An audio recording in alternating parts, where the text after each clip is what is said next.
Hi everyone. Can we give a huge round of applause to Sridhar again? Thank you.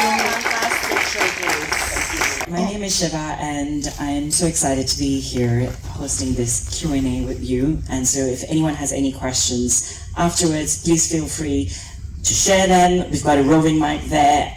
But I want to start from the top. Do you want to sit?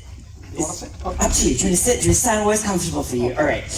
I'd like to start from the very beginning of the film. There was the dedication title card to all parents. What was the thought behind that, and what sort of message were you hoping for parents across sort of the globe to sort of take from this film? Why that sort of dedication to begin the film with? So I've been making films on LGBTQ topics for many years now. Made films on gay men, drag queens, lesbian women. But there was no film dedicated to the parents. So I made a film called Evening Shadows in 2018, which is a prequel to that. There's a sequel to the Evening Shadows. In the first film, basically the son comes out to the mother, and mother in the small town has difficulty accepting her son. Because she didn't have any idea what being gay means, what homosexuality means. And she accepts in the first part, and the father still does not. So the second part, the father also is coming around a bit.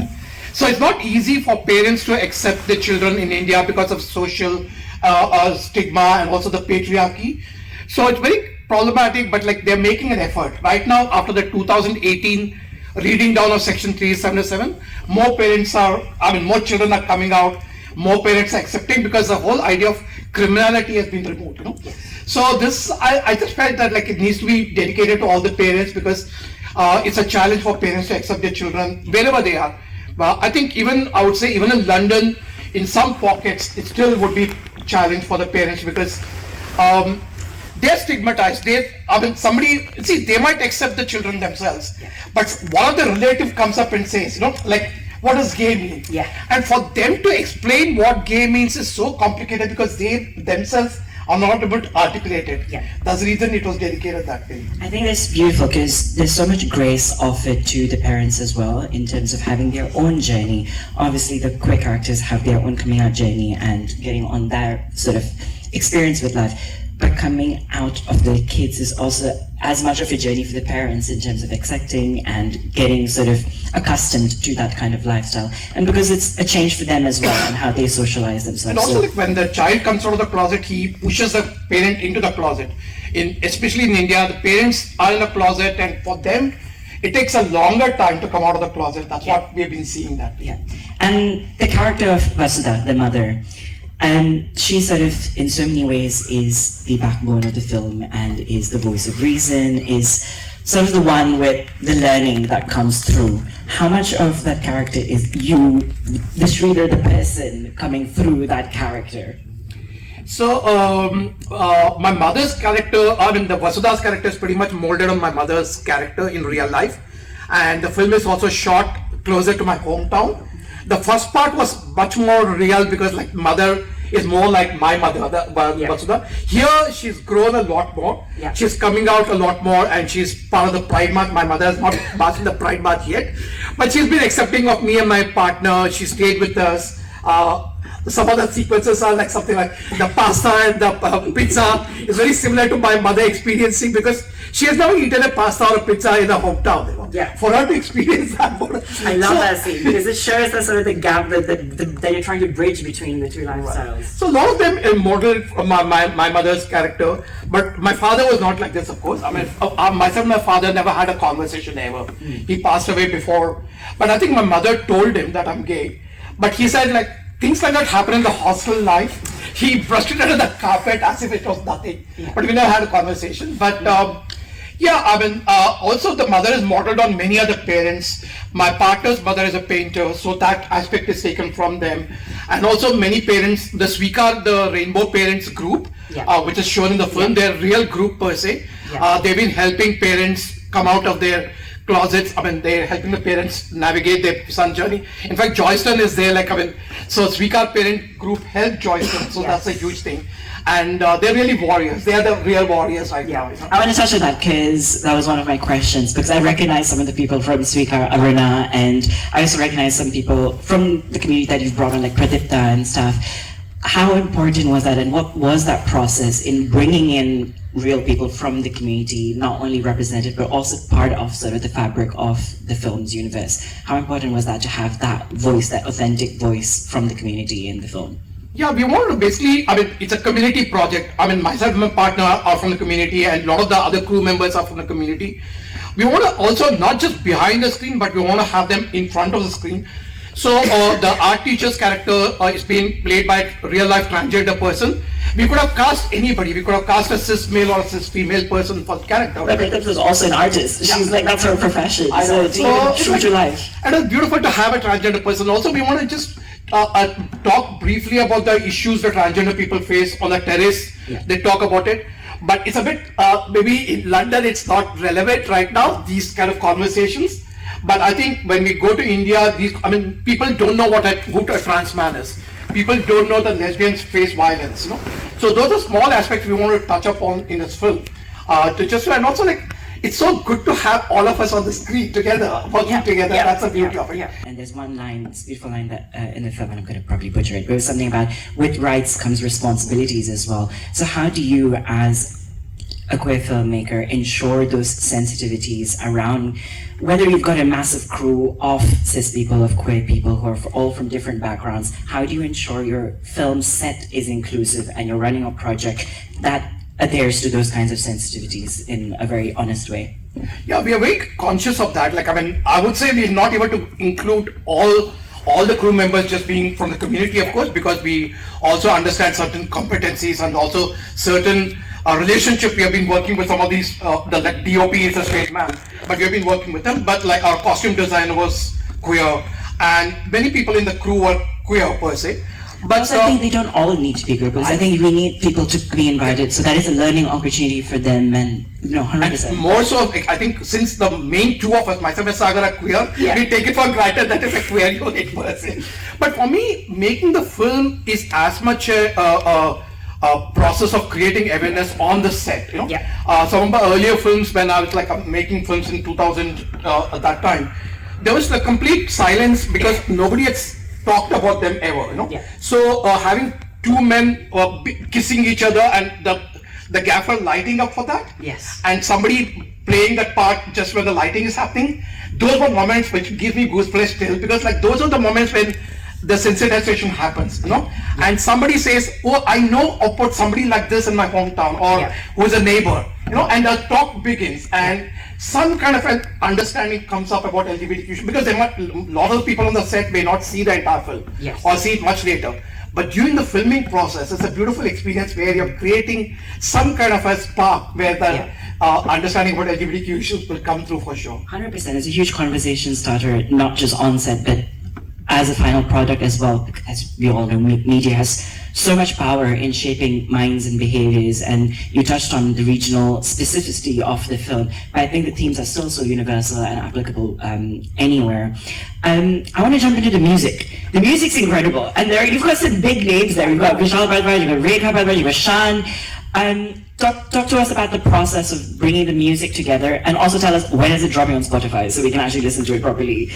Okay, only one song is on Spotify right now, that's the Vishal Bhardwaj and Rekha Bhardwaj song. The other two songs we are still trying to get it on. We have not got the music rights sold yet, we are trying to do that. But I've been great admirers of Rekha Bhardwaj and Vishal Bhardwaj, and I asked Rekha to sing the song first. And she said, okay, I'll do that. Then I went a little ahead and said, can Vishal also, the Vishal Bhardwaj is a very well-known, award-winning musician and singer. And I said, can you also compose a song? And he agreed, he also sang a stanza, which is a huge thing for us. And somebody like Shan, which is the opening song, he's a huge celebrity. He's like a massive... He's a household name. He's a household name, yeah. So for him to sing at hardly any cost was a huge thing for us. And the third song is a romantic duet between Shashwat Singh and Sushant Devgekar, who also is a trans person. And they basically sing in a male and a female voice. So here he's singing and they are singing in the male voice. They didn't like it too much. They want to sing in the female voice. But unfortunately there's a romance between two men. So again, we had somebody from the community sing one of the songs. So we're going to hopefully bring it into Spotify very soon and let more people hear it for sure. It's incredible. Not just having that kind of celebrity for the music, but the music is such an integral part in driving the narrative forward and also giving queer South Asians their own kind of music that is of their own. I do want to ask, and you brought this up in terms of, obviously this is a sequel and continuation of Evening Shadows, and it's the first sequel that exists for queer films in sort of Indian cinema. How have you personally seen a growth or any change in your filmmaking or your approach to the films since the first one? Okay, that's a very complicated question. So sequels finally have been kind of, there's a first ever feature queer film which has a sequel, but there have been a web series which has seasons. For example, Mismatch, there's a wonderful web series where there's a trans-masculine person for the first time makes an appearance. Mismatch, So for me, things have changed dramatically because the first film was made before Section 377 had been read down. So now, after 6 years, when there's more openness, etc.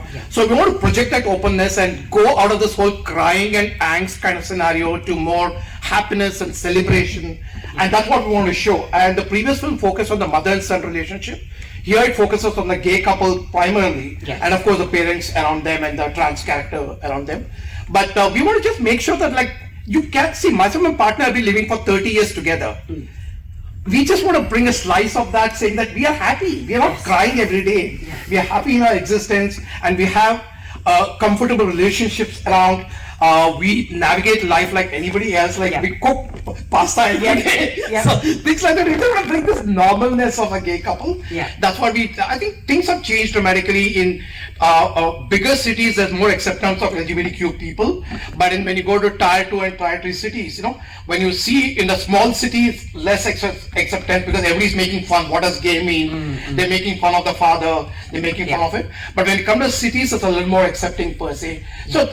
But like we still don't have marriage rights. Myself and my partner were petitioners in the same-sex marriage right petition, but we lost it in the Supreme Court. But hopefully one day it will happen. For me, it's not about marriage per se, but about like having somebody to sign from a critical hospital. Suppose I'm hospitalized, and for a critical case, somebody has to sign. I don't have to call my brother from miles and miles apart when my partner who's been with me for the last 30 years can sign on it.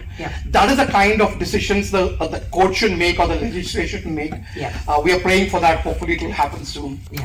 No, that's incredible. And I think the point that you touched on, showing joyous stories of queerness, is so important in just setting a template of what I followed your film. You made such a joyful film, such a gorgeous film. You're too kind. My film screened at Sridhar's festival in India, and it's been an incredible journey thus far. So thank you for saying that. But yes, thank you for making stories that are joyful, because I think we need, as queer people, templates of happiness that we can aspire to and see ourselves that we are beyond the trauma. While the trauma is important and exists, but how can we transcend beyond it? No.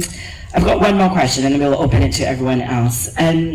True to the name of the film, Kuch Sapney Apne, some of our dreams, some dreams of ours, what are you dreaming next? Is there a trilogy happening? Is there a third edition to this series, or is there something completely new? What are you working on? What are you dreaming of? So right now, again, what happened with the previous film, whenever we were screening, everybody kept asking, what's happening to this character? What is the further journey? So that's why we made this after 6 years. But I don't know whether we're going to make a third edition. But if you're making a third trilogy of this, we want to focus on Aman's character, because that's completely ignored, and we're not focused anything on. I mean, he comes from a North Indian, very patriarchal, very kind of a dominating kind of family. We want to see how that navigates, and hopefully by then the marriage equality would have happened. And we want to show them happily married with a big fat wedding. Let's see how that goes. But I'm also working on a Indo-American project about a Jewish anthropologist and American anthropologist and a Muslim Indian singer. So talking about Judaism and Islam and how they're similar and dissimilar in the same way. And it's a beautiful road movie from California to Calicut, which is in south of India. So I hope it's called Songs of Eternal Love. It's been in development for quite some years. Hopefully I get to make it with I want to make it like a big star cast, big budget. Yeah. That's a dream right now. So this went much big. I mean, like the previous film was set in a much lower budget. This expanded the canvas. Yes. We managed to go to Sweden, have 3 songs by well-known people. Yeah. So hopefully it'll expand and bring in more.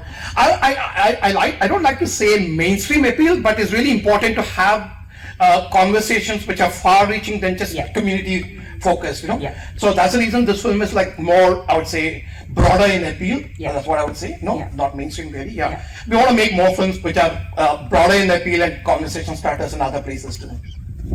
And I hope all those dreams come true and we get to see those films materialized and on screen like this in another screening. Thank you so much.